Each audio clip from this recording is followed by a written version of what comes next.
Coucou! Alors, là c'est le moment des 5 anecdotes que j'ai à te raconter sur l'Europe avant de passer sur l'Asie. Donc la première partie d'Europe finalement, parce que du coup la deuxième elle se fera plus tard, parce que comme tu as pu le voir, du coup on a passé une partie en Europe, après une partie en Asie et on va retourner en Europe ensuite. Là je suis face à un coucher de soleil magnifique, j'ai trop envie de te le montrer. Attends, bouge pas. Regarde ça comme ça pète, c'est trop beau. Magnifique coucher de soleil. Anecdote numéro 1, c'est parti. Alors on est en Hongrie. Donc Tristan me demande naïvement de surveiller le bus en Hongrie pendant que lui checkait où est-ce qu'on pouvait faire du stop après, parce qu'on prenait un bus pour ensuite faire du stop. Sachant que le bus il était à peu près toutes les 20 minutes, donc il fallait absolument pas le louper. Et donc il me demande de checker. Et moi, je fais la con. Je regarde, hein, mais tout en regardant, je commence à chanter, mais un truc à la con, tu vois. Je fais la la la la la la la. Et vraiment en mode débile.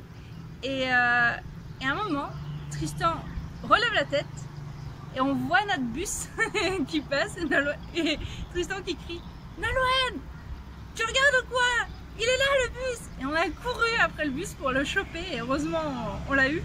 Mais ce qui était drôle, c'était vraiment la période genre « là là » et en fait je regardais pas du tout.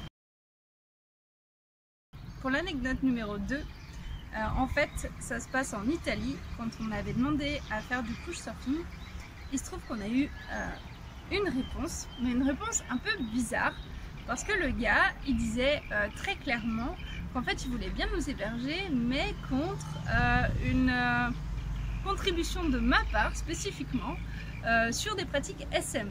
Donc ceux qui ne savent pas ce que ça veut dire, SM c'est des pratiques sexuelles où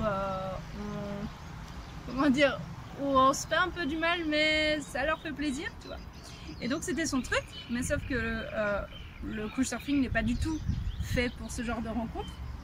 Et donc on a essayé de lui expliquer dans notre réponse, mais on a été vraiment hyper surpris que le gars il nous dise ça. Après bon, c'est notre faute aussi, on n'avait pas lu toute sa fiche de profil et il se trouve qu'à la fin il expliquait clairement que c'était ça son truc. Mais bon, d'un autre côté, comme dit, le couchsurfing ne sert pas du tout à ce genre de choses, mais ça fait une anecdote maintenant marrante à raconter. Pour la troisième anecdote, ça se passe encore en Italie, et là pareil, c'est en fait c'est pas du tout pareil, mais on était donc en Airbnb cette fois, et le gars, on s'est rendu compte au fur et à mesure qu'en fait, donc c'était un écrivain qui écrivait des bouquins, donc on commence à s'intéresser à ce qu'il fait, tu vois, à ce qu'il écrit. Et en fait, il écrit que des bouquins conspirationnistes et il y croyait vraiment à fond. Genre, tu vois, le truc des Illuminati et tout, vraiment, lui, il était à fond là-dedans. Et du coup, ça créait des situations un peu gênantes parce que du coup, on vivait dans sa maison, en fait. Il louait une chambre et nous, on le croisait très souvent. Après, c'est un mec très très gentil, vraiment adorable, le gars.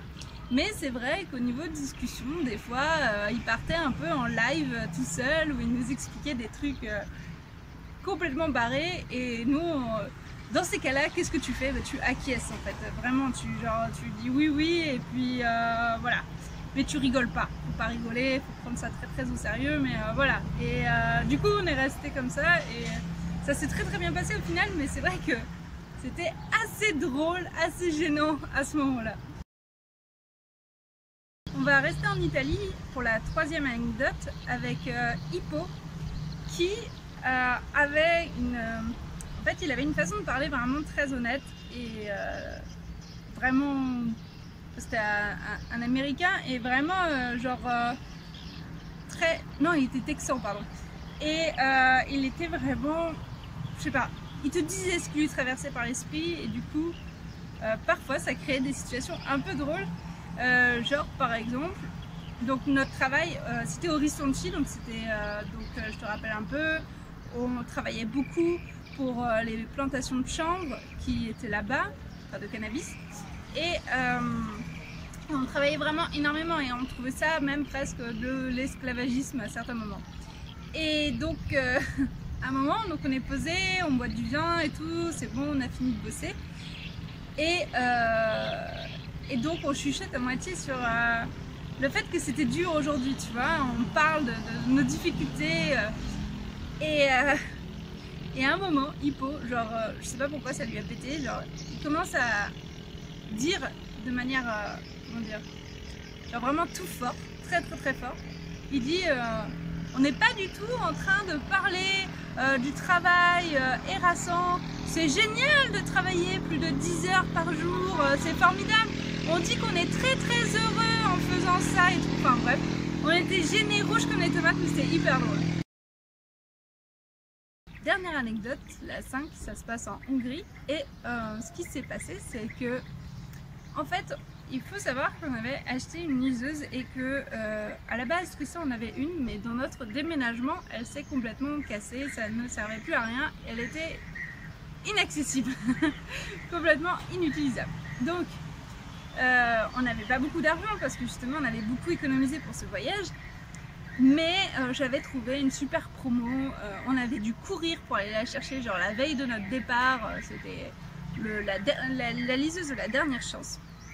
Et donc on court et tout, on était trop heureux de la voir, elle marchait vraiment bien. On en avait commandé aussi une autre sur internet mais qui n'avait pas fonctionné, qu'on avait dû renvoyer, donc vraiment c'était la dernière liseuse quoi, vraiment possible. Donc on la prend, on l'achète. 2 mois plus tard, 2 mois on l'utilise bien, tu vois. 2 mois plus tard, sans faire exprès, la liseuse posée sur le lit, je m'assois tranquillement dessus. Mais vraiment, j'ai pas fait exprès du tout, genre je pensais pas, je la voyais pas, voilà. Et alors, vraiment, genre pourtant je suis une bourrine, mais je me suis assise vraiment tranquillement. Et la liseuse, depuis ce jour-là, elle était dead, mais vraiment, genre impossible de lire quoi que ce soit, donc depuis ce décès malheureux, on est obligé de lire toutes nos lectures sur notre portable. C'est un peu relou, mais bon, après, quand tu vois que ça coûte quand même entre 40-80 balles, parfois plus, et que ça se brise aussi facilement, bon, ça sert à rien d'emmener une liseuse en voyage. Voilà, du coup, tant pis. Voilà, j'espère que ces 5 anecdotes t'auront plu et que tu es bien prêt pour découvrir l'Asie maintenant.